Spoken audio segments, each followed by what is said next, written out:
ሰላም ጤና ፍቅርንና በረከትን ይስጥልን ውድ የተከበራችሁና የተወደዳችሁ የክርስቶስ ቤተሰቦች እንዲሁም የግዕዝ ሚዲያ ቤተሰቦች እንዴት ሰንብታችኋል? እግዚአብሔር የተመሰገነ ይሁን። እጅግ በጣም ሰላም ነን። በሰላም ካለንበት ስፍራ ተነስተን ይኸው በባህር ዳር አዴት ሐዋርያ አቡነ ገብረ መንፈስ ቅዱስ ገዳም ከትመናል።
ተበረታችሁ ነው ታናቸው ወይ እግዚአብሔር ይመስገን እንኳን አገዛችሁ ለማለት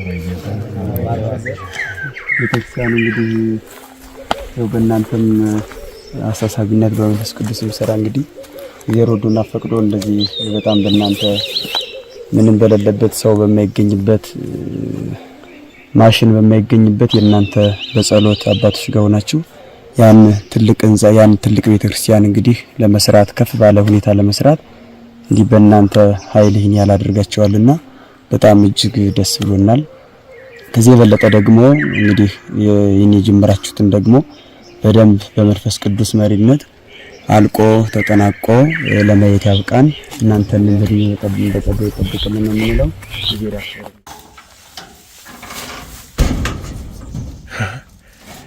እንዴ መምሩ ቤተክርስቲያኑ ቁልፍ የለውም? በዚህ ነው የምትዘጉት? በዚህ ነው የለውም። በቃ እንደዚች ብቻ? አዎ።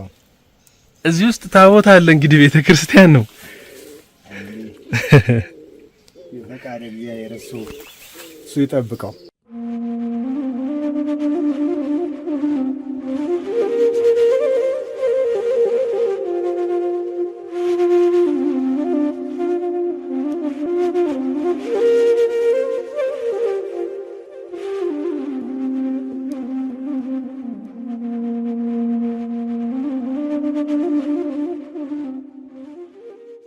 መጀመሪያ ጊዜ እንደዚህ አይነት ነገር ሳይ ነው እዚህ ስፍራ ላይ ከመጣሁኝ ይሄው አንድ ቀን ሆነኝ አድሬ ዛሬ ጧት ተገናኝተን ነው የመጣነውና ቤተክርስቲያኑ ይሄንን ይመስላል።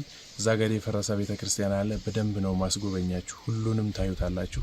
ታሪኩን እየተከተላችሁ ከተራኪው ጋር አብረን እንጓዛለን። ግን ለጊዜው አሁን በዚህ ተራራማ ስፍራ ላይ ይሄን ቤተክርስቲያን በዚህች እንጨት ሰፈር ታስታውሱ እንደሆነ ልጅ ሆነን በራችን በሚዘጋበት መወርወሪያ በመንላት አይነት መዝጊያ በትንሽዬ እንጨት ነው ዘግተው የሚወጡት። የሚገርም ስፍራ ነው። ስለዚህ ይህንን ቦታ በደንብ አስቃኛችኋለሁኝ። አብረን እንቆይ። በዚህ ሰዓት ይህ ስፍራ ወደ እናንተ የሚታይበት ጎልቶ የሚሰማበት ጊዜ ደርሶ በቀጠሯችንና በሰዓታችን መሰረት ከገዳሙ ከበሩ ላይ ደርሰናል። አባቶቼ የሚነግሯችሁ ታላላቅ የሆኑ ታሪኮች አሉ። ይህ ስፍራ በሁለት ጎራ እስከ መከፈል ድረስ በታሪክ የደረሰ ስፍራ ነው። አንዳንዶቹ ከ7ኛው መቶ ክፍለ ዘመን ይህ ማለት ከ1300 ዓመት በፊት የነበረ ነው ይላሉ። ነገር ግን አይደለም። ቢያንስ ስፍራው ላይ ያሉትን የተተከሉትን ጥዶች እንኳን ማን እንደተከላቸውና መቼ እንደተተከሉ እንኳን የሚያውቅ የለም የሚሉም ደግሞ አሉ። ይህንን አጥርተው ይነግሩናል። ነገር ግን እኛ ይህንን ገዳም ለመስራት ለማቆም በዚህ ስፍራ ተገኝተናል። ወደ እናንተ ይዘን የመጣነው ታላላቅ የሆኑ በረከቶች አሉ። ታይተውም ተሰምተውም የማይታወቁ ስፍራዎችም እንዳሉ አውቃለሁ። ቅዱስ ላሊበላ ይህን ስፍራ እንደረገጠው ታውቃላችሁ። እሱንም የማሳያችሁ ይሆናል። አዳዲስ ተሰምተው የማይታወቁ ነገሮችን አሳያችኋለሁኝ። በቀጥታ ወደ አባቶቻችን እንሂድ፣ እጠይቃችኋለሁኝ። እናንተም አብራችሁን ቆዩ። የትም መሄድ አይቻልም። ዛሬ ባላችሁበት ስፍራ አረፍ ብላችሁ ይህንን መርሃ ግብር እንድትከታተሉ በአክብሮት ተጋብዛለሁኝ። ወደ አባቶቼ እንግዲህ በዚህ ስፍራ በእኛ አባቶች መሀል ቁጭ ብሎ በእውነት ማውራት ወይም ደግሞ እንደው በእንደዚህ አይነት ሁኔታ መቅረብ ተገቢ ነው ብዬ አላስብም። እኛ በጣም የበታች ሰዎች እንዲሁም እንደው ስላቀረቡን ፍቅራቸው መውደዳቸው ነው እንጂ ይህን ያህል ደፍረን በእነሱ ስር እንደዚህ መቀመጥ አይጠበቅብንም ነበር። ነገር ግን ይህን ስፍራ ወደ እናንተ በረከቱን ለማድረስ ወይም ደግሞ የቦታውን ቃል ኪዳን ለማስተጋባት በዓለም ዙሪያ እንዲሰሙትና እንዲያዩት ስለሆነ ይኸው ተገኝተናል። አሁን በቀጥታ ስማቸውን ያስተዋውቁኛል። የእርሶን ማን ልበል? ስሞት ማን ነው? አባይ ገብረ እግዚአብሔር። አባይ ገብረ እግዚአብሔር። እሺ፣ አባ ገብረ እግዚአብሔር። መልካም። የእርሶን ማን ልበል? ቄስ በፀሐት ነሽ። እሺ አባ፣ እዚህ ስፍራ ላይ ከመቼ ጀምሮ ነው የነበሩት? እኔ የነበርሁ ከ51 ዓመት አንስቼ እስካሁን 1951። አዎ ከ1951 ጀምሮ ካሉማ ከዛ ወደዚህ ያለውንና የዛን አካባቢ የሆነውን ታሪክ በደንብ ያውቃሉ ማለት ነው? ያውቃሉ። መልካም። እሺ እስኪ ያ አካባቢ እርሶ በሚያውቁት መቼ ነበር የነበረው? ከመቼ ጊዜ ጀምሮ ነው ይህ ስፍራ ላይ የታወቀው? ሰዎች የሚያውቁት እስከ መቼ ጊዜ ጀምሮ ነው? ቦታውን ከአፄ ይኩኖ አምላክ ዘመነ መንግስት አንስቼ እስካሁን ድረስ አባቶች ባቆዩት አውቀዋለሁ። መልካም። እሺ ከዛ ጊዜ ጀምሮ የነበረ ነው። አሁን ግን ዛሬ እኔ በመጣሁበት ነው በዚህ ስፍራ በመጣሁበት ሰዓት ቤተክርስቲያኒቷም የለችም። ምን ያህል ዘመን ቆይታ እንደፈረሰች ወይም ደግሞ የቦታው ቃል ኪዳን ምን ይመስላል? አዎ እኛ እንግዲህ ልናፈርሰው የቻለ ለጊዜያዊ አልተሰራም። የቀድሞ በአባቶች በጭቃ ጦበና እንደተሰራ ስለነበረ አሁን በአዲስ ለመስራት በአርማታ ህዝቡና ምሁራኑ ካህናቱ በመስማማት ያን የነበረው ከልተል በአዲስ ልንገነባ ነው የጀመርነው። ያፈረሰ እሰይ ቆንጆ ነው። መቼም ያው ጊዜ ዘመናት ሲሻገሩ ዘመናትን ቀንን አመታትን እየወለዱ ሲመጡ ብዙ ነገሮች እያለቁ እየጠፉ እየኮሰመኑ ይመጣል። የሰው ልጅ እንኳን ጥቂት ጊዜ ኖሮ ነው ህይወቱም ያልፈው። ያው ልክ እንደዛው ነው ይሄው። አዎ ስለዚህ አሁን በአዲስ ለመስራት ነው። በጣም ቆንጆ ነው፣ እግዚአብሔር ይመስገን። እንግዲህ በዚህ ስፍራ ላይ ተገኝተናል። ይህንን ታሪክ ሰምተን ከዚህ በፊት ሌላ ቦታ ላይ ያልሰማናቸው ያላየናቸው ነገሮች እንዳሉ ተነግሮኛል። ስለዚህ አካባቢ ድንቅ ተአምር የሚነግሩንን እስኪ ካለ ይንገሩኝ። አዎ ትልቅ ቢያስተኛው ቦታው ቅርሶቹ ቀደምት ናቸው፣ የድሮ ናቸው፣ ጊዜያዊ አይደሉም። የቀደምት ቅርጽ ነው። መጻሕፍቶችም የሚገኙበት ብራና መጻሕፍቶች ገድለ ሐዋርያት፣ ድዋ፣ የብራና አርባዕቱ ወንጌል፣ ግንዘት፣ ዝማሬ መዋሥዕት፣ ምዕራፍ፣ አዎ መድበል ብዙዎች ያሉበት ትልቅ ቦታ ነው እና አሁን እነዚህ ሁሉ መጻሕፍቶች በብራና ተጽፈው እዚህ ቦታ ላይ አሉ። በጣም ይገርማል። አዎ በመጻሕፍቶችም ጽላቶችም የአሁን ጊዜው አይደሉም፣ ቀደምት ናቸው። ስለዚህ እኛ አሁን ከባዳጋ ላይ ባለፈ በ1988 ዓመተ ምህረት ነሐሴ 6 ለ7 ተቃጥሎ ብናደረ ከዚያ ወደዚህ እንደ ጊዜያዊ ሲሆን የቆየው ቤተክርስቲያን መች ማለት ነው? በ88 የተቃጠለው። አዎ የዛኔ አብረው የጠፋ ነገር አለ? አልጠፋም። ብዙዎች መጻሕፍቱም የተበሉም አሉ። እነ ገብረ ሕማም ጾመ ድዋ በብራና የተጻፈ የተቃጠለው አሁን አለ። ተቃጠለው አለ እዚያው የቀሩ የተቃጠለው የተረፉትማ ነገርኋችሁ ያሉትን። አዎ ያ ሲበላብን ያን ቆይተን ያሉትን የተረፉትን ቅርሶች በመንከባከብ አሁንም ይገኛሉ አሉ። ስለነዚህ አሁን ይሄ የጠረግነው ቤተክርስቲያን እንዲያው ለቀዎችም አመች አልሆነን ብሎ እስካሁን ደስ እናዘግም ቆይተን አሁን ለቀዎቻችንም ለኛም እንዲያው መደበለን ይሄን ጠርገን ልንሰራ ያሰብነው እና ለዚህ አዎ ድጋፍን እንፈልጋለን። ድጋፍ የለንም። ይሄ ቦታው ምድረ በዳ የምታዩት እዚህ ላይ ሐዋርያቶች መጥተው ከዚህ ላይ ቆርቆረው 12 ሐዋርያት 7 አርድእት ያሉበት ነው ይሄ ቦታ። መጽሐፉም ያላቸው ገድለ ሐዋርያት ላይ 12 ሐዋርያት ገድላቸው አለ፣ የ7 አርድእት አለ፣ የ12 ወር አለ ገድላቸው ላይ እና ይሄን ትልቅ ቦታ አዎ እንዲያው ሲሞከረው ሰው ብናገኝ ብለን ረዳት እየፈለግን እያለ ነው እና በዚህ አኳኋን ነው ጠርገን አሁን ለዚህ ለስራ የተነሳ ነው። መልካም ደስ ይላል። እንግዲህ እግዚአብሔር ያው የቤቱን የሚሰራው ራሱ ነው። እንደው እኛ ምልክት ሆነን እንታዘዛለን ወይ ታዛዥ ሆነን እንጂ መቼም በሰው ልጅ አቅም አይደለም ምንም ነገር የሚሆነው የእግዚአብሔር ፍቃድ ካልሆነ። ደግሞ የራሱ ቤት ነውና ፍቃዱ የሱ ነው ብዬ አስባለሁኝ። እንግዲህ የምትከታተሉን የግዕዝ ሚዲያ ቤተሰቦች ይህንን ስፍራ የሚሰራው እዚህ ስፍራ ላይ የሚመጣው ወይም ደግሞ ለዚህ ስፍራ አስተዋጽኦ የሚያደርገው ሰው እኔ በግሌም አባቶቼም የሚያምኑበት የተፈቀደለት ሰው ብቻ ነው ብዬ አምናለሁኝ። ይህ ማለት እንግዲህ ከሰረቃችሁት ላይ የምታበድሩት ከቀማችሁት ላይ ቆርሳችሁ የምትሰጡትበት ቤተክርስቲያን አይደለም። በፍጹም በላባችሁ እንጥፍጣፊ የተገኘችቱን ከዚያች ላይ አስራት በኩራታችሁን የምታወጡባት ቦታ ናት ብዬ አምናለሁ። ምክንያቱም እንደዛ ካልሆነ ቤተክርስቲያን አይታነጽም። ቤተክርስቲያን የሚታነጸው በእውነት በሐቅ እንደ እምነታችን ስም ኦርቶዶክስ ተዋህዶ ማለት ቀጥተኛ ሃይማኖት እንደማለት ሁሉ ልክ ቀጥ ያለውን የያዛችሁ ሰዎችና በረከቱ እንዲደርሳችሁ ወይም ደግሞ ከዚህ ስፍራ ተረግጣችሁት መታችሁ ቦታውን ከቦታው ቃል ኪዳን እንድታገኙ ስንል ነው ወደ እናንተ ያመጣ ነው።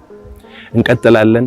እጅግ በጣም የማይሰሙ ያልተሰሙ ታሪኮች ያሉበትን ስፍራ የተንቀሳቀስን እንገልጻለን። አሁን ደግሞ እስኪ ወደ ሌላ ጥያቄ እንለፍ። እዚህ ስፍራ ላይ ስመጣ ይዞኝ የመጣው ሊቀ ዲያቆን አብርሃም ነው። ከዚህ በፊት ስለዚህ አካባቢ ምንም አላውቅም። ያው የዚህ አካባቢን ተወላጅ አይደለሁም፣ ግን በየጊዜው አዳዲስ ነገሮች ይነግረኝ ነበር። በጣም ትልልቅ ታሪኮችን ያወራኛል። በዛፍ ላይ ተንጠልጥለው የተገኙ ጽናዎች፣ መቋሚያዎች፣ ከዚህ ስፍራ ላይ ተሰርቀው የተወሰዱ የብር ከበሮዎች እንዳሉ ሁሉ ይነገረኛል። እነዚህን ሁሉ ነግሮኝ ነው በልቤ ውስጥ አድሮ እዚህ ስፍራ ላይ ተገኝቼ ይሄን ነገር ለማድረግ እየሞከርኩ ያለሁትና ስለዚህ ነገር ያጫውቱን እስኪ።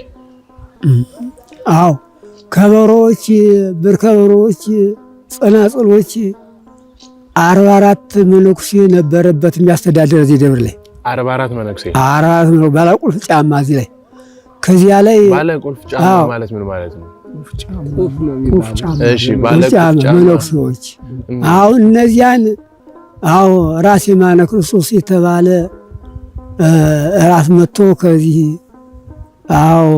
እንዲህ ያለውን ቦታ ትልቁን ቦታ 44 ምንጭ የሚገኝበትን ቦታ በጋ ጎመን፣ ሽንኩርት፣ ስንቱ አትክልት የሚያገኝበትን ቦታ መነኩሴ ያላገጠበት አባብ ሾከኛ ሻውካ አቺ ባሻወከችው ያ ራስ መነኩስ መጥቶ ልቀቅ ሲላቸው ያን መነኩሴ ይዘው አለቅም 3 ሌት 3 መዓልት በመነኩሴው በጦር በጎራዴ ሲዋጉ ካደሩ በኋላ ሲሸሹ ብር ከበሮውን ብር ጸናጽሉን ይዘው ሞጣ የሚባል ሀገር ከዚያ አሁንም እነሱ ሞጣ ከዚያ አለ ይባላል ከወራችን እነሱም ተባረው እንደሄዱ በዚያው ቀርተዋል ሳይመለሱ ከዚያ ሲሮጡም እንዲህ ሲሉ የቀሩት ተስፋዬ ኢየሱስ የሚባል አንድ ከነሱ ለየት ብሎ በዚች በአካባቢው በዚህ ታን በጎበኛችሁት አካባቢ በዚህ በካብ ውስጥ ያን ጽላትና ያን የቀሪዎችን ጽናዎችንም ሞች ሰባስቦ ተገኝተው በዚህ የዚያ ቅርስ ናቸው። እዚህ ያሉ አሁን ተስፋዬ ኢየሱስ ሲኖር ጽላቱም አለ እዚሁ አለ። ለዚያና ብር ከበሮውም ጸናጽሉም ሞጣ ነው አለ የሚባል እንሰማለን። አለ ሀገር ሞጣ ጊዮርጊስ ነው። ሞጣ ጊዮርጊስ ግን ይገለገሉበታል ወይስ እንደ ቅርስነት አስቀምጠውት ነው? አይ እንደው ለታሪክ ያህል እሊህ አባቴ እዚያ ያሉት ሰውዬ ጋራ አንዱ ደግሞ እዚያ ወዲያ ያሉ ቄሶች ለአንድ ገበያ ሞጣ እንሄዳለን። አሁን ሄደን እንደው የኛ ብር ከበሮ እኮ ከዚህ አላሉ ብለን 3 ቄሶች ገባን እዚያ። ካሁን ከዚያ ሳታት ያደርሳሉ 2 አባት ቄሶች። ከዚያ ስንገባ ያ ከበሮ ዋታ ስንገባ ነጋሪቱ ከበሮ ከዚያ የኛልና እንዲህ ውጡ አለን ላይ ገብቶት ቤተክርስቲያን አስነጭ ቤተክርስቲያን ያለው ከዚያ ለማያት እንዲህ አይገባችሁ ውጡ አለን እና ብዙ ቆች አለ እናየነ የኛ ከበሮ እኮ ይሏል በማለት 3ታችን ሁሉ በዚያ ስንል አባር ዋስወጣን ሳናይ ይመጣ እዚያ አለ እየተባለ ነው የሚወሳ አለ ወዚያም ያለ ተወላጅ ሁሉ የእናንተ ጋር አለ እየተባለ ይገርማል። ድንቅ ነው። ድንቅ ስፍራ ነው ማለት ነው። በዛ ጊዜ የነበሩ ታቦታቶች ናቸው አሁን እየተቀደሰባቸው ያለው። አሁን እዚህ ምን ታቦት አለ? ምን ጽላቶች አሉ? አሁን እዚህ ጽላቶች ራስ የማነ ክርስቶስ፣ ጴጥሮስ ጳውሎስ፣ ተስፋዬ ኢየሱስ፣ አባ ገብረ መንፈስ ቅዱስ እነዚህ ሁሉ 4 ታቦታቶች አሉ። የቀደምት እግዚአብሔር ይመስገን። ጥሩ ነው። እንግዲህ አሁን እንደሚታየው በዚህ በቆርቆሮ ውስጥ ነው ያላችሁት። መቃኞ ብላችሁ ይሄንን ፈርሶ እንግዲህ በዚህ ውስጥ ነው ያለው። ስለዚህ ይሄ ቤተክርስቲያን እንዲጀመር ወይም ደግሞ ይሄንን ትልቅ ሐሳብ እዚህ እንዲደርስ ሐሳብ አንስቶ የነገራችሁ ወይ ደግሞ በምን ምክንያት ጀመራችሁት? እኛ ቤተክርስቲያኑም ደከም አለብስ ነው ያሳት እንደበለው እንደው እንደተጨማደደ ቀረ ዝም ብሎ እዚው ያልሆነው ያም ግማሹ መቅደሱን ሰርተን ያኛው ቅድስቱ የሳቱ ትራፊ ነበር። አሁን ያ እየተናደ የሟሟህደብን። ስለዚህ ሲሆን ሰው እናገኛለን። ሰው ባናገኝ ስንታገኝ ዘመን ይፈጃል። ጉልበታችንና ከብታችንን ንብረታችን በየዓመት እያለ እየሸጥነ እንስራው ይሄን ደብር እንዴት እንዲያው ታቦት ያሉበትን ቤተክርስቲያን ከሀገር በታች አድርገው እንቀመጣለን የሚል ህዝቡ ተነሳ። ስለዚህ አካባቢ ሀገር ቢረዳን ሰው ብናገኝ ብለን እንዲያው እሳቸውን እንዲያው ሰው ይፈጠሩ ብለን አባ ገብረ ሕይወትን የኢትዮጵያ ታዳጊ በመሆናቸው እንዲያው ሰው ያጡም እሳቸው ብለን እሳቸውን አምነን ነው ይሄን የጠረግነው። ሰይ በጣም ቆንጆ ነው በእውነት። አዎ 100 ዓመታቶችን ራሳቸውን በቁልቁሊት ዘቅዝቀው ስለ ኢትዮጵያ ሲለምኑ እንደነበር ድርሳናቸው ይናገራል አይደል? አዎ። ይህም ስፍራ የእሳቸው ነው፣ በስማቸው የተሰየመ ግን ደግሞ እግዚአብሔር አምላክ የሚመለክበት ቦታ ነው። የአባታችን የመድኃኔዓለም ነው። ሁሉም የእርሱ ነው። ሁሉም ወደ እርሱ ነው አምልኮት የሚደረገው። በስማቸው ተሰይሞ የቅዱሳኑን በረከት ለማግኘት ይተከላል እንጂ አይደል?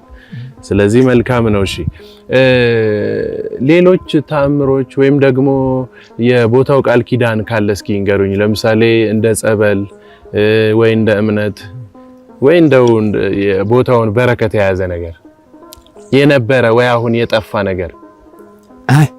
አሁን ለጸበል ያለን ገድለ ሐዋርያት በገድለ ሐዋርያት ምንጠብቅ ገድለ ሐዋርያት ነው። አዎ ፈዋሲ ነው። በሱ ነው የምንጠምቀው። ህዝቡም በዚያ አንድ መጥቶ በዚያ ከተዳሰሰ መዳኑ አይቀርም። እንዲያው በዚያ ተዳሶ ወደ አፍራ የገው መስቀል አለ። አሁን አሁን እዚህ መጥቶ ያለ አሁንም ከራሱ ላይ የሚመሰክርለት ስለ ማርያሙ ስነ ስቅለቱ ያለበት አፍራ የገው መስቀልና ምን ያ ፈዋሲ ናቸው። እኛ በዚያ ነው የምንጠምቀው። ቀርቦ ግን አባቶች ያቆዩን ያ ጸበል ጋር ይባላል ሀገራር ላይ እኛ አልደረስንም እንጂ ከኛ የተቀመጡት አሁን ደርሰን በቀለም እንቀዳ ነበር እና እንዲያውም ጠበበች ተብሎ በመሮ ያችን ቆረቁራለሁ አደረቀ ይባል። አሁን ግራው እስካሁን ቆይቶ አሁን እንደው 2 ዓመት ያህል የወደቀው እስካሁን ቆይቶ እና ሁሉም እስካሁን አሁን እቺ እዚህ የነበረው ጸበል ወርዶታች ተራውሱ ያ ፈነዳ። አሁንም ያ ነው ጸበላችን። ጸበል ቤት መያው ተሰርቷል። አሁን ያ ጸበል ታች ድረስ ለሞያት ለአባይ ራሱ ነው ራሱ ለአባይ ራስ ነው። ይሄ ነው ፈዋሱ ነው እና ምን ጠምቅ በገድለ ሐዋርያታችን ነው።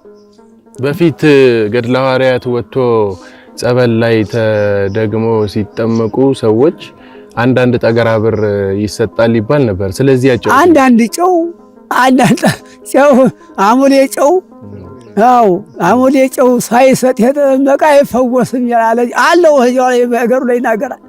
አው እና አሁን አንዳንድ ጠገራ ብር እኛም በዚያው ተለምዶ ጠገራው ቢጠፋውን እንሞክራለን። 100 ብር አንጡ እያለ 100 ብር ያስጣለን ነው በለጻልው 100 ብር እያለ አሁን ያቺ እንዲያው ምን ጨምርበታለን ያያረው ምን ጠብቁ። መልካም እሰይ። እሺ እንግዲህ ክቡራን እየሰማችሁ ያላችሁት ነገር ከልባችሁ የሚገባ ከሆነ ተርባችኋል ወይስ ተጠምታችኋል ወይስ ደግሞ እንደው በደዌ ዳኛ ተይዛችኋል? ይኸውላችሁ ይህንን ስፍራ ወደ እናንተ ሳመጣ ያለ ምክንያት አይደለም። 40 ዓመት ከዚያ በላይ የሆናችሁ ሰዎች ትኖሩ ይሆናል ልጅ እምቢ ያላችሁ፣ ወይም ደግሞ በወዳችሁ ውስጥ አንዳች ነገር እየተላወሰ ዘመናችሁን የምትገፉ ብዙ ሰዎች ትኖራላችሁ። በአጥንቶቻችሁና በደማችሁ እንዲሁም ደግሞ በስጋዎቻችሁ ውስጥ ነቀርሳ ሆኖ የሚያሰቃያችሁ በሽታ እንዳለም እሙን ነው። ምክንያቱም ሁሉ ጊዜ የምናየው ስለሆነ ክቡራን እዚህ ስፍራ መጣችሁ ገድለ ሐዋርያትን አስደግማችሁ ብትጠመቁ ልጅ የሚሰጣችሁ በሰውነታችሁ ውስጥ ያለውን በሽታ ነቅሎ የሚጥል እንደሆነ ከአባቶች አንደበት ነው የሰማችሁት። ምን እንዳሉ በደንብ ከሰማችሁ 7 ቀን መታችሁ ብትጠመቁ በዚያ ጊዜ የነበረውን 50 ፍየል ታርዶ 27 ኪሎ የሚመዝን ይህንን የብራና መጽሐፍ አኑረው እስካሁን ይዘውታል። በዚህ ስፍራ መታችሁ ብትጠመቁ ከነዚህ ደዌ ትድናላችሁ እያሉ ነው። ታዲያ ለዚህ 7 ቀን ጥምቀት 100 ብር ክፈሉ እያሉ ነው። በደንብ አድምጣችሁ ስሙኝ። በአውሮፓ ሀገር ወይ በአረብ ሀገር የምትኖሩ ሰዎች እናንተ ሀገር 100 ብር በጣም ርካሽ ነው አይደል? በእናንተ 100 ብር አይደለም፣ በኢትዮጵያ 100 ብር ነው ያሉት። ታዲያ ይህ ስፍራ ይገባዋል ወይስ ያንሳል? ይህ የእናንተ ይሆናል። መልስ መስጠት የምትችሉት እናንተ ናችሁ። በዚህ ፕሮግራም ላይ ተሳትፋችሁ የምታዩ በሙሉ ፈውስ መድኃኒትን የምትፈልጉ ሰዎች ስፍራውን እንድትረገጡት ከወዲሁ ለእናንተ መልእክት እሰጣለሁ። ስለዚህ ጸበል እንስማ። ቦታውን ሄደን እናያለን። እስካሁን የተነገሩትን ቦታዎች የምናያቸው ይሆናልና ሁላችሁም የትም እንዳትሄዱ አብረን እንከታተል።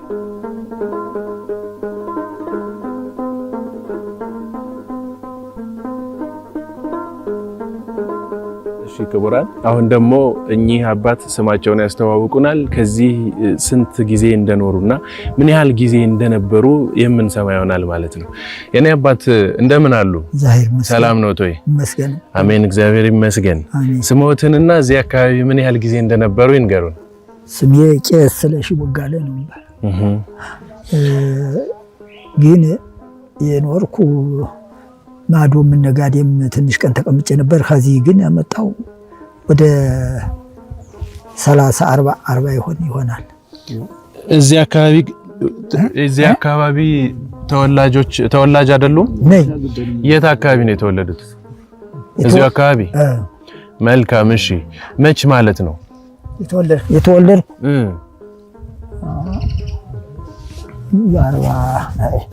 በ42 ነው ተወለድክ መባል። 1942 ከሳቸው ይቀድማሉ ማለት ነው? እኔ ይቀድማለሁ። መልካም። እሺ እስኪ ስለዚህ አካባቢ የሚያውቁትን ነገር ይንገሩኝ።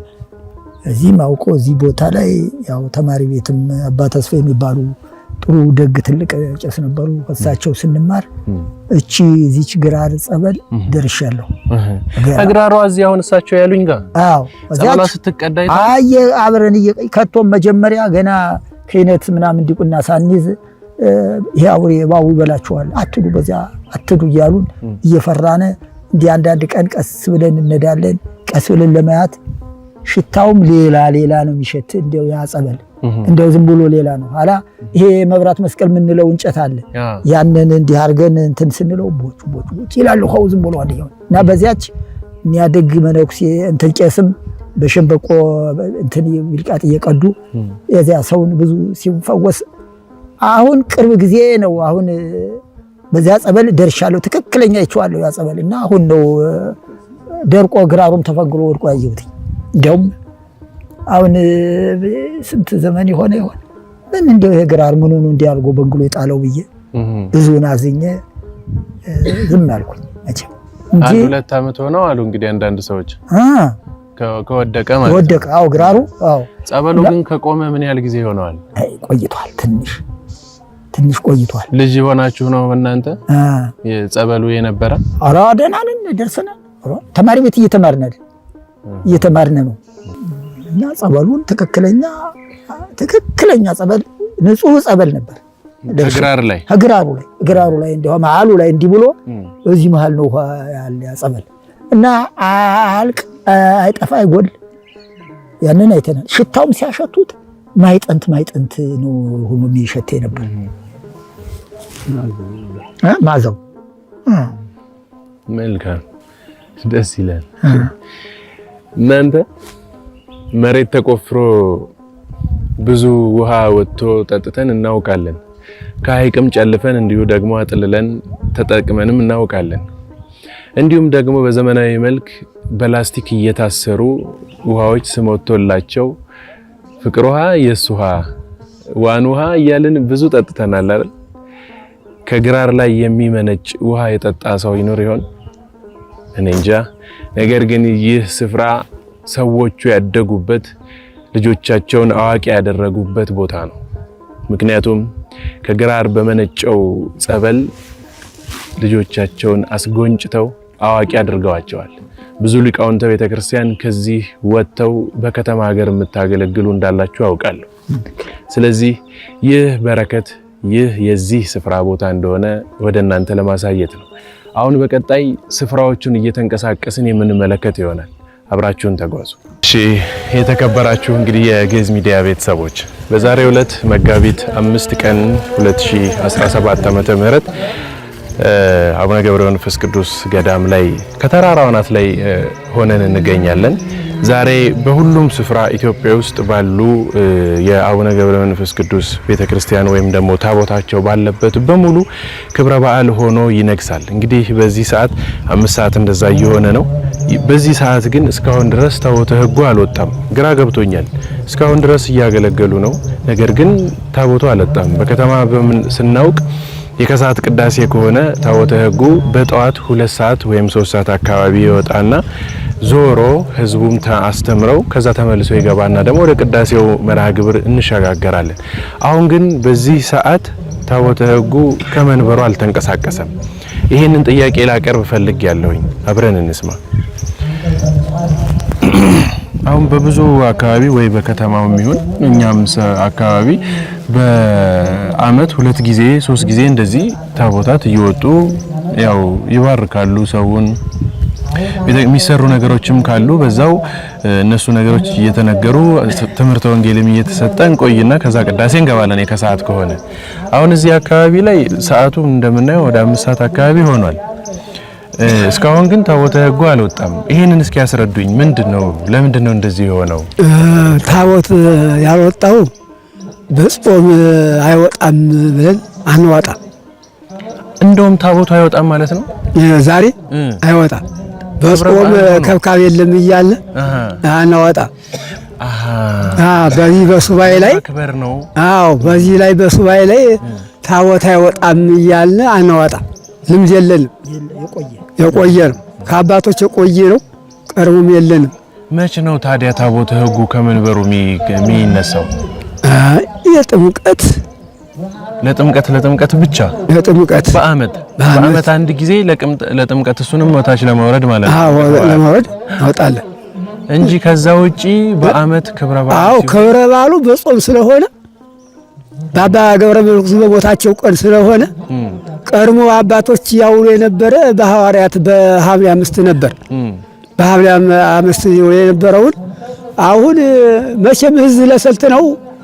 በሐምሌ ዝናቡ ጭቃው አስቸገረ ድግሱ ችግሩ በሚባል አሁን እንደገና በአባ ገብረ መንፈስ በሞታቸው ይለወጥ ተብሎ አሁን ከቅርብ ሰዓት ወደዚህ ወደ መጋቢት 5 ተለወጠ እንጂ በሐምሌ 5 ቀን ነበር። ያን ሰዓት ይወጣ ነበር። ግርፍ ያለ ስለሆነ ግርፍ አነዋውና ሐምሌ ያው ጾመ መክፈቻ ስለሆነ ከካ ይደረግ ነበር። አሁን ዝናቡና ጭቃው ስላስቸገረ አሁን በዚህ ሲለወጥ በሱባኤ ላይ ታቦት መውጣት ክልክል ነው። አናወጣ። አሁን እርሶ እዚህ ስፍራ ላይ ታቦተ ሕጉ ሲወጣ ያውቁ ነበር? አልደረስኩ አይደለም ያን ሰዓት የአባት ተነው ጠይቀኝ የአባት እርሱም አያውቁም። እዚህ ቦታ መተው ታቦቱ እንደዚህ ለንግስ ለመጋቢት ወይ ለሐምሌ ሲወጣ አያውቁም? አይደለም ወይ መድኃኒዓለም የሚገርም 1945 በፊት ነው ሳንወለድ ታቦቱ ሲወጣ የነበረው። አይደለም እንግዲህ 1945 ዓመተ ምህረት ጀምሮ እስካሁን ድረስ ታቦተ ሕጉ ከመንበሩ ተንቀሳቅሶ አይወጣም።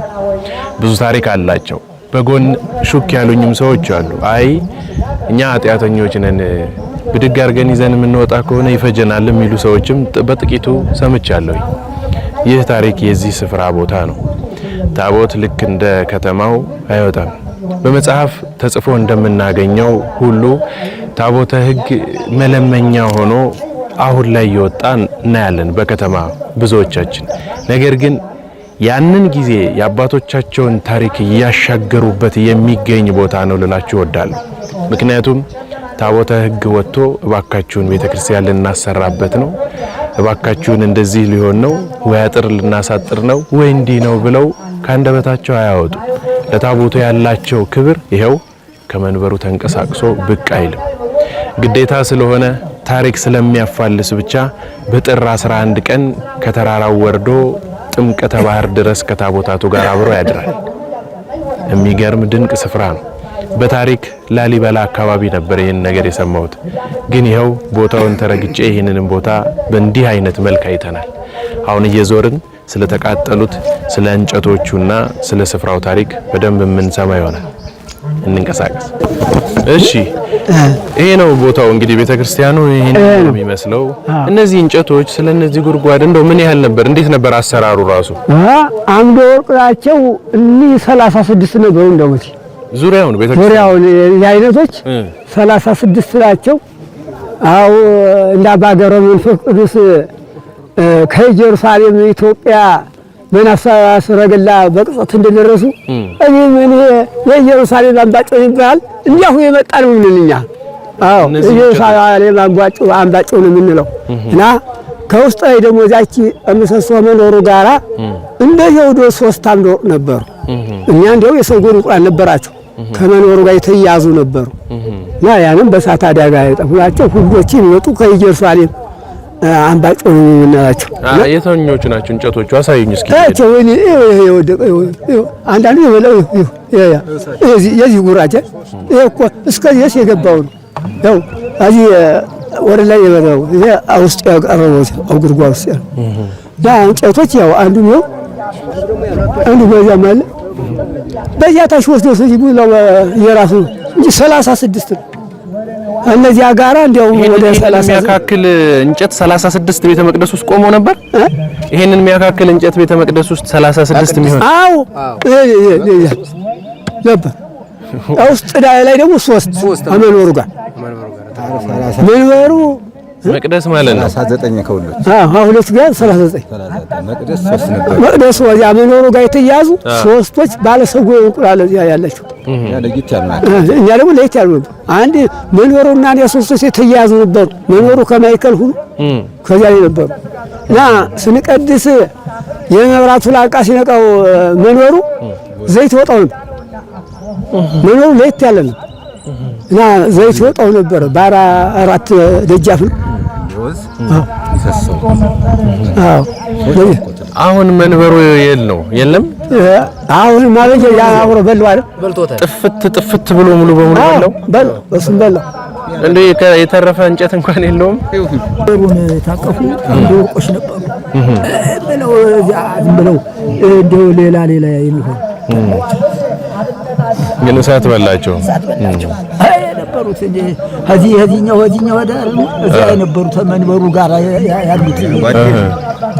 እሺ አሁን እዚህ እንግዲህ ይሄ ቤተ መቅደስ ላይ ነው የምንገኘው። ከዚህ ስፍራ ላይ ነው የተስተካከለው። አድማጭ ተመልካቾቼ እነዚህ የምታዩቸው እነዚህ ሁሉ ህዝበ ምእመናን ካህናት ሊቃውንት ቤተክርስቲያን ናቸው። ይህ ስፍራ ላይ ሲቀድሱበት የነበረው ከዚህ በፊት ቪዲዮን አሳይቻችኋለሁ። አሁንም ልክ እንደምታዩት ነው። እንደዚህኛው አይነት ቪዲዮ አሳይቻችኋለሁ። ይህ ነበር ቤተ መቅደሱ እንግዲህ ከመፍረሱ በፊት ማለት ነው። አሁን ስለ አምዶቹ እየነገሩን በዛው ስለ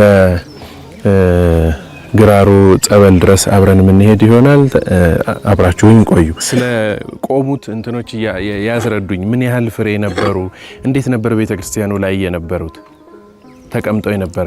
እሺ አቀማመጣቸው ያው በሶስቱ ስላሶች አምሳል ነው። ያው እዚያ ላይ አምደ ወርቅ አለ፣ ከመሃል አንድ አምደ ወርቅ አለ፣ ከዚህ ያለ 3 በር ነበሩ። እነዚህ 3 በር ነበሩ።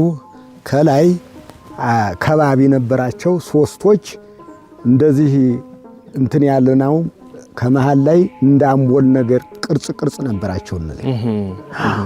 እነዚያን አውቃለሁ። ያው በሊቁኔም ሲቀድስ አውቅ ነበረ። ኋላ ያው ሲቃጠል ብቻ አብሮ በላብን እንጂ እንደዚህ ያሉ ነበሩ። እነዛ ነገሮችንም ጭምር ነው እሳቱ የበላው። አዎ እሳቱ ከምን እንደተነሳ ይታወቃል? ግን አይታወቅም። ምን እንደቀሰቀሰ ወይ ሻማ ጧፍ ይሆን ወይስ ምን ይሆን?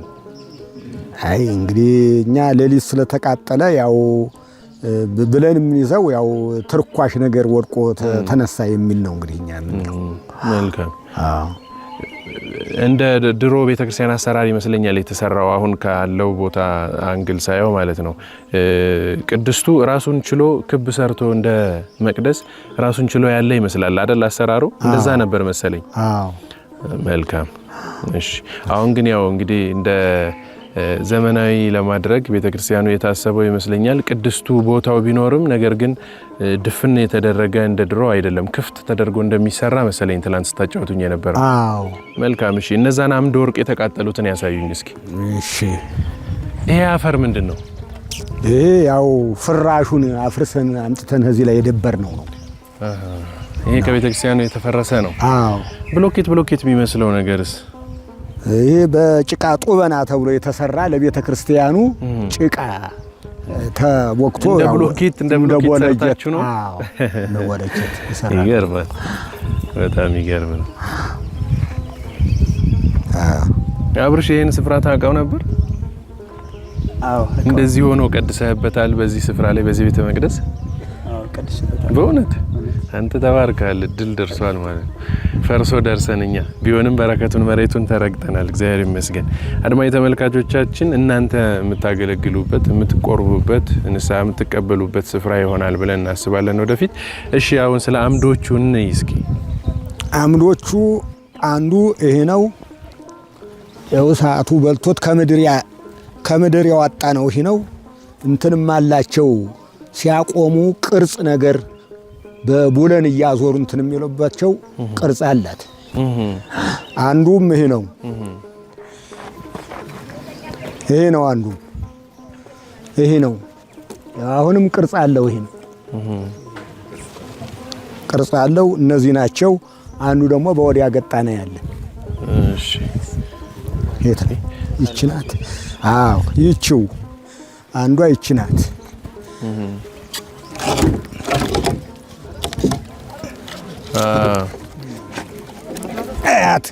አያት ቅርጿ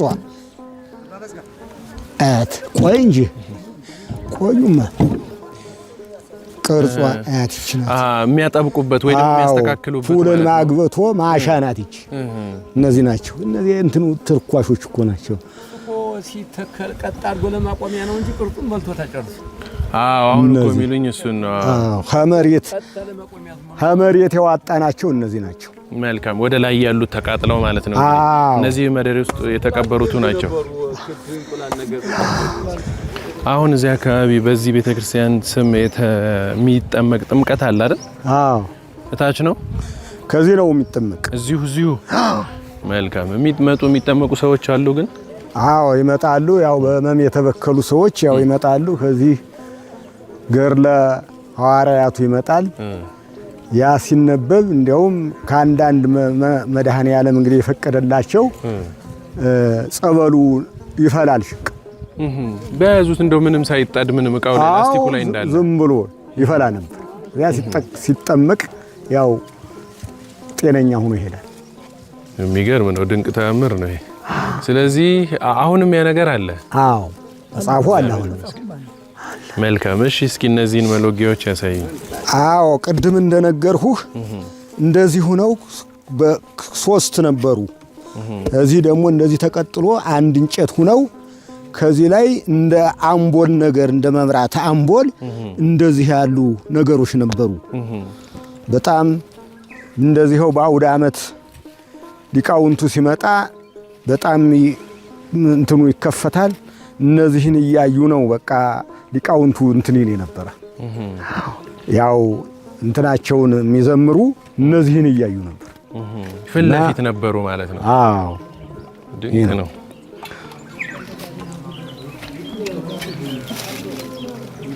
መልካም። እሺ ወደዛች ወደ ግራሯ ጋር ቦታ መሄድ ከቻለን ቢያሳዩን። ሩቅ ነው? ቅርብ ነው። እንሄዳለን። እሺ እንሄድ።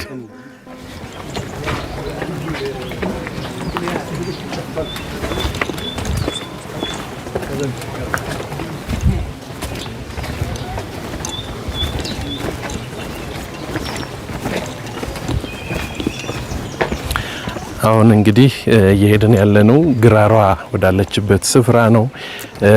ይህች ግራር ለዘመናት ታሪክን ይሄው አሁን ድረስ እስኪነግሩን ድረስ ቦታው ስፍራው ላይ ያለውን በቪዲዮ ቀርጸን ወደ እናንተ እናሳያችኋለን። ነገር ግን ቦታው ላይ የለም። እንግዲህ ሰፋ አድርገው ጸበሉ እንዲወጣ እንደ ልብ ለሁሉም ሰው እየተጨለፈ እንዲሰጥ ይህንን አዘጋጅተው አሳይተውናል። እንግዲህ አሁን ደግሞ ቦታዋ ላይ ሄደን ታሪኩን እየሰማን እዚህ ነበረች ያሉትን ቦታ እናያለን ማለት ነው።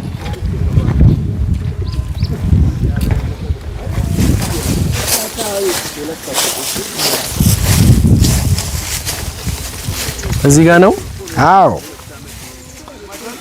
ግራሩ የነበረ ከዚህ ቦታ ላይ ነው። ይኸው ቅርፍቱ ሁለት ቅርፍቱ ከዚህ ያወጣ ነው ቅርፍት ነው።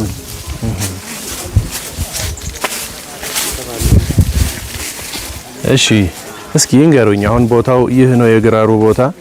ግራሩ ምን ሆነ ወደቀ? ግራሩ ያው እንግዲህ አባቶቻችን እንደሚነግሩን ያው ጸበል ነበረው። ከመንታው ላይ ከግራሩ መንታ ላይ ጸበል ነበረ። ያ ጸበል ያው በቀለም እየተቀዳ ያው ለጸበልተኛ ይሰጥ ነበር ብለው አባቶች ያስረዱናል። ከዚያ እንግዲህ አባቶች እንደዚያ ያስረዱናል። አሁንም ያንን ጠበበ ብሎ የሆነ ሰው ያችን በመሮ ሲቆረቁራት ደረቀች፣ ውሃው ደረቀ ነው የሚባለው። ይሄንን የሚያውቁ ሰዎች አሉ። እሺ እስኪ እንገሩኝ፣ ይሄን ስፍራ ያውቁት ነበር? እኔ አዎ አይተውታል በአይኖት እዚህ ጋር? አዎ ደርሻለሁ። ሰዎች ይድኑበት ነበረ? የሚያውቁትን ነገር ይንገሩኝ እስኪ ስለ ጸበሉ ፈውስ። ሰዎች እየዳኑ ነው የሚሄዱ፣ እየዳኑ አይደል የሚሄዱ ነበር። ጠንካራ አባት ቄስ ነበሩ። እሳቸው እንትን ሲሏቸው ያው በመጽሐፉም በዚህ በጸበሉ የተቀዳ እየዳኑ ሲሄዱ ደርሻለሁ፣ አይቻልም። የቆመበት ምክንያት ተብሎ የተያዘው በመሮ መቆርቆሩ ነው። ከዛ በኋላ ነው የቆመው። አዎ ነክተውት እንደዛ ያው ሰፋ ብሎ እንዲቀዳ ተብሎ እንጂ በሸንበቆ ነበር እየተጠለቀ የሚወጣው ነበር ያቀለ። እንግዲህ አይጎድ አይ እንትን አይ ማዛውም ሌላ ነበር የሚሸተው ነበር። መልካም። እሺ እንግዲህ እዚህ አካባቢ እንዳላችሁት 40 መነኮሳቶች ነበሩ። እዚህ አካባቢ መኖሪያቸው ነበረ። ጦርነቱ ከመከፈቱ በፊት ያለበት ስፍራ እዚህ ስፍራ አለ። በዚህ አካባቢ ወንዶቹ፣ በዚህም አካባቢ ወንዶቹ ደግሞ ወደዛ አልፎ ደግሞ በረቶቻቸው አሉ ብላችሁኝ ትላንት የተወሰኑ ነገሮች አይቻለሁ። ጥቂት እነሱን አሳዩኝና እንቋጫለን። እናንተንም ከአገልግሎት እንዳላቦዝናችሁ ማለት ነው። ያቺን ስፍራ ትንሽ ብታሳዩኝ። እሺ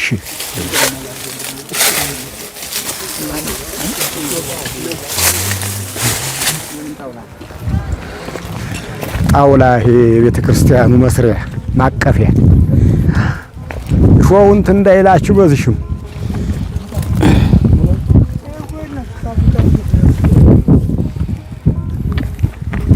የመነኩሴው ቦታ ይህ ነው። እንግዲህ አባቶቻችን እንደሚነግሩን እንደሚታየው ይህ ካቡ ያው ገበሬው እየሰበሰበ ከአንድ ላይ ከመረው እንጂ እንግዲህ ቤታቸው ይሄ ነው ይባላል። እንግዲህ መረጃውም ይሄው የሸክላው ስባሪ ይሄው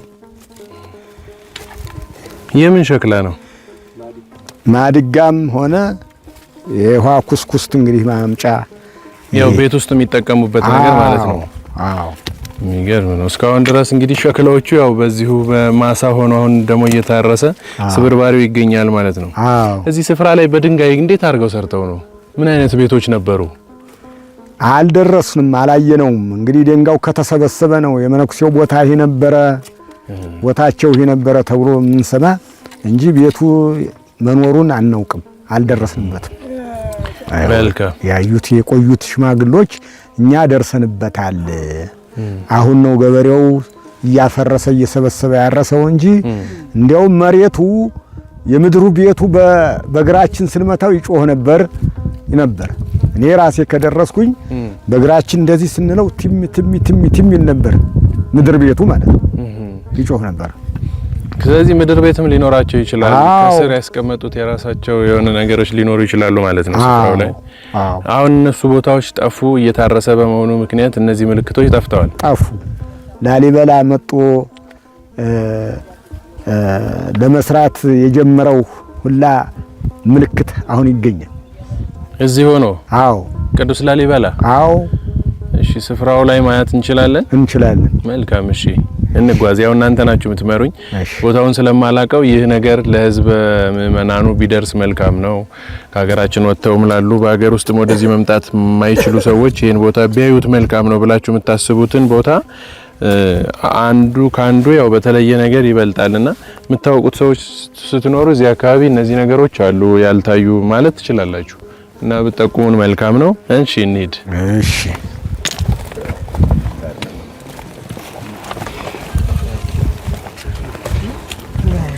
ላሰበልኝ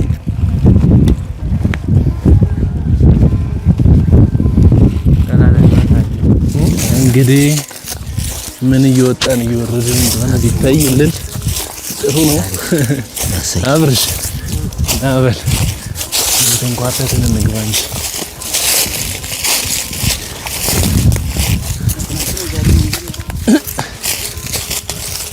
ወይ ክርስቶስ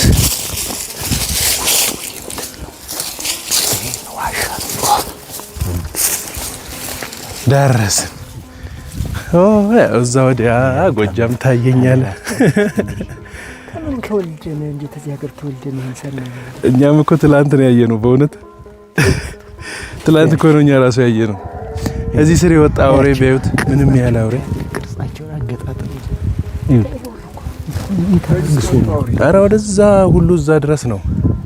እንትኑን አይተ ነው ዝቅ ብለን አይተ ነው። ተመልከት ይኸውልህ እዚህ እንዲያው ላይ እያረጉ አንዱ ከፋሉ ዝቅ አሁን እኮ በጣም የሚገርም ነገር ተተርቼ እንደተፈጠሩ ያን ዋሻውን መግቢያውን አጣው። በትክክል ዋሻው ፈርተን ነው እንጂ እኮ በእውነት ያው በሮች እኮ ይታያሉ። በዚያ ለመግቢያ አራዊት ይኖራል ብለን ፈራን እንጂ ተመዝሩት ሲሄድ ፈራን። ይሁት የቅዱሳን ቦታ የቅዱሳን ቦታ አይተሃል። ቅርጻቸው ስታይ እንግዲህ በሰው እጅ ነው በሰው እጅ ነው ይሄ የተሰራ። አሁን ታምናለህ? አዎ አዎ የለውም ታምናለህ? እስቲ የንብ እንጀራ ይመስል ታምር ነው። እሺ እዛው ሆኖ ባበጻ አቤት። እንግዲህ አሁን የት እንዳለን ይሄ ቦታው ምን እንደሆነ እነዚህ ድንጋዮች በጣም የሚገርሙ ናቸው። በተፈጥሮ በሰው እጅ የተሰሩ መሆናቸው ያስታውቃል። ምን እንደሆኑ በጥቂቱ ይንገሩኝ። እንግዲህ የምነግርህ እኔ እርግጥ እዚህ ላይ ያው በስተ ምስራቅ በኩል ዋሻ አለ የሚባል ነገር ነው እንጂ እኔ ራሴ እንግዲህ በስልጣነ ክህነት ሁኝም በዲቁናም ሳገለግል እንዴት መሆኑን አላውቅም ነበር።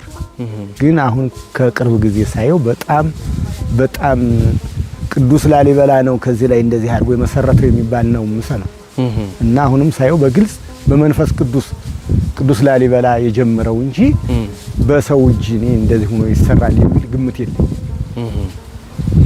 ሲያዩት ድንጋዩ እንግዲህ ወጥ ተደርገው በጣም ትልልቅ ድንጋዮች ናቸው። በአንድ ሰው በግል የማይቻሉ ናቸው። ደግሞ በጣም እንደው በምን ተነስተው እንደዚህ እንደተደረጉ እንትኖቹ የሚገርሙ ናቸው። እንግዲህ ከላይም አለ ያው የመነኳኩስቱ የብረት ማደሪያው ነው ተብሎ አሁን ምርጥ የሆነ እንደው በመንፈስ ቅዱስ ራሱ ድንጋዮች የተቀረጹ ናቸው እንጂ በሰው እጅ እንዲያውኑ ተቀረጸ የሚል ግምት የለኝም። እና እንዲህ ያለው ቦታ ነው። የሚገርም ነው። እዚህ ላይ ሆኖ ነው ቅዱስ ላሊበላ ጎጃም ታየኝ ብሎ የሚሰራውን ትቶ የሄደው። አዎ ይሄ ነው ስንሰማ በጆሮአችን ይሄ ነው።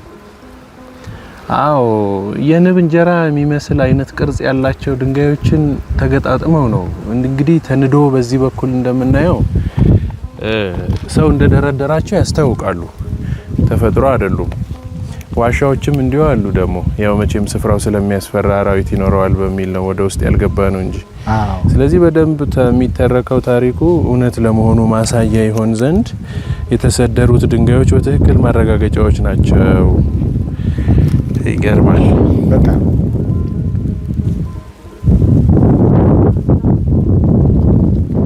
እናንተም እኮ ይሄን ነገር ጠብቃችሁ ስላቆያችሁልን ነው በዚህ ዘመን በእኛ ጊዜ በዚህ በ20ኛው በ21ኛው ክፍለ ዘመን መተን ይሄን ቦታ ልናይ እየቻል ነው። እናንተም በተሰጣችሁና በተረከባችሁት ልክ አስቀምጣችሁ ስላገኘን ነውና በእውነት እግዚአብሔር የተመሰገነ ይሁን። እናንተንም በእድሜ በጸጋ ያቆይልን ለማለት ወዳለሁ። አሜን አሜን። ሁላችንም ያቆየን። አሜን ሁላችንም።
ይህ ስፍራ ላይ በግ እንደጠበቅ ከብቶች እንዳገድ ሁሉ ነግራኝ።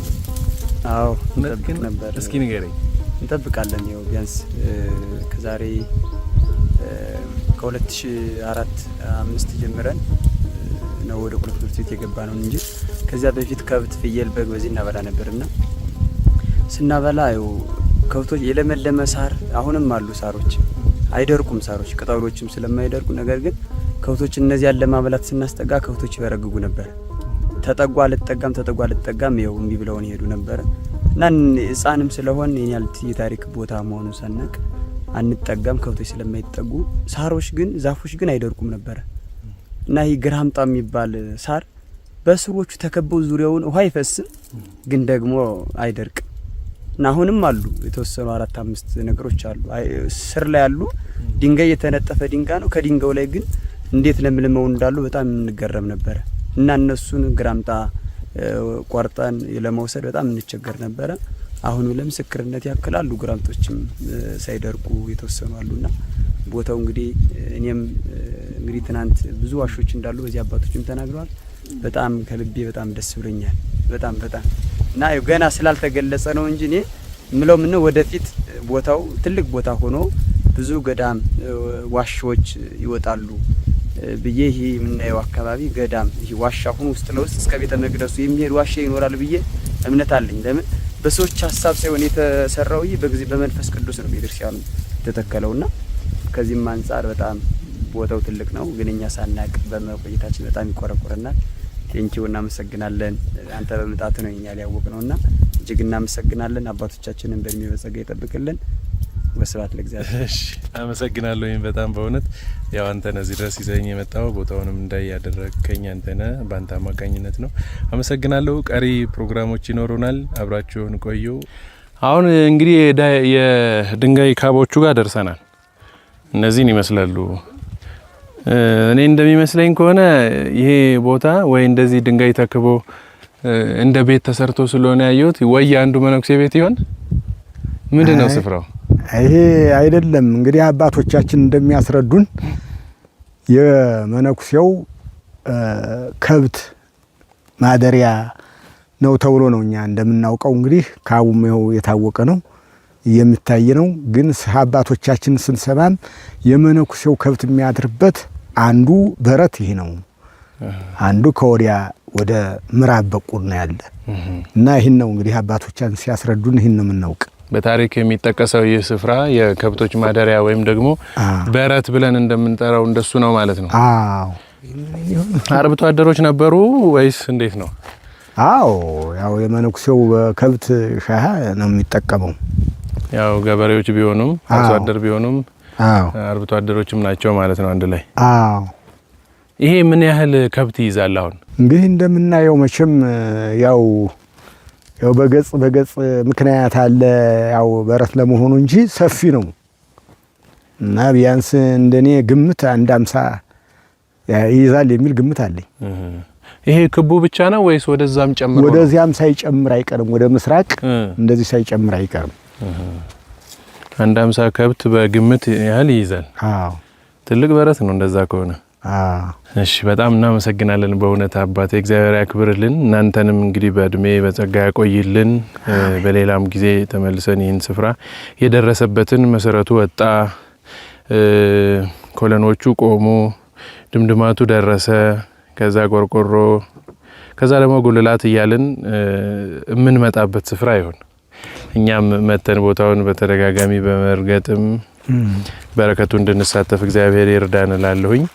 እስካሁን ድረስ እስከዚህ ድረስ መታችሁ ስላሳያችሁኝ አመሰግናለሁ። በጣም የተቀደሰ ሀሳብ ነው። በጣም ደስ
ሰማያት ሰቦን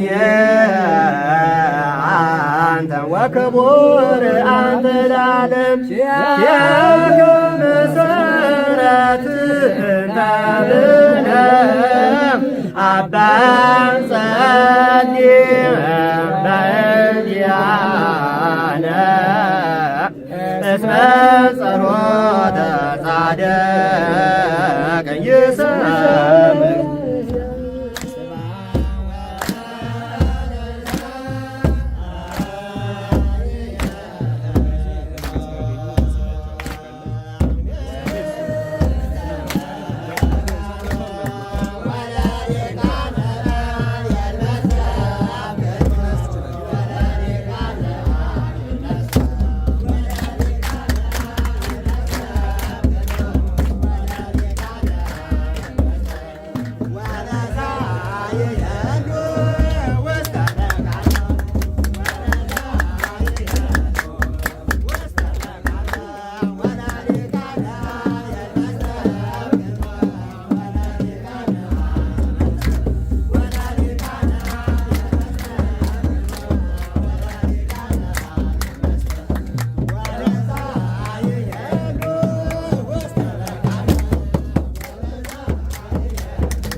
ኦፍ ይቤላሁ ለዘነባሪ ቤተ ጋብየርን ገብረ መንፈስ ቅዱስ ደቂቅ ዘእሉ ደቂቀ ቤልሆር ሆከ ኦፍ ይቤላሁ ለዘነባሪ ቤተ ጋብየር ገብረ መንፈስ ቅዱስ ደቂቅ ዘእሉ ደቂቀ ቤልሆር ሆከ ሆራ ወመነገደ ለስሉ አይንከ ይበል ነው ኦፍ ይቤላሁ ለዘነባሪ ቤተ ጋብየር ገብረ መንፈስ ቅዱስ ደቂቅ ዘእሉ ደቂቀ ቤልሆር ወከ ተክላብ ገብረ አብ ደቂቀ ብህንሳ ለዩሃዝ አይንከ ነው አይንፍስ ስብተን ለዩሃዝ አይንከ ምን ተኒማ ይቀናሁ ለገብረ ህይወት ለገብረ ህይወት ምን ተኒማ ይቀናሁ ለገብረ ህይወት ነጋዴ ጾም ማይረብተ ጤሚዎስ አብ ማይረብቶ ለዘጤሚዎስ ሀዳፉ ለጻድቅ ነጋዴ ብህንሳ እስመ ከፋ ኦፉ ነው እስመ ከፋ ኦፉ እንዘ ተክላብ ይወፅእ ይእዝየ እምነ አሃቲ ምራፉ እንበላሃኬታት ዘተሳተፉ ለዘ ተክላሃብ ይሃው ለዙላፉ ምስሌሆሙ አጽዋማት አይላፉ በልልኝማ አጽዋማ አይላፉ ነው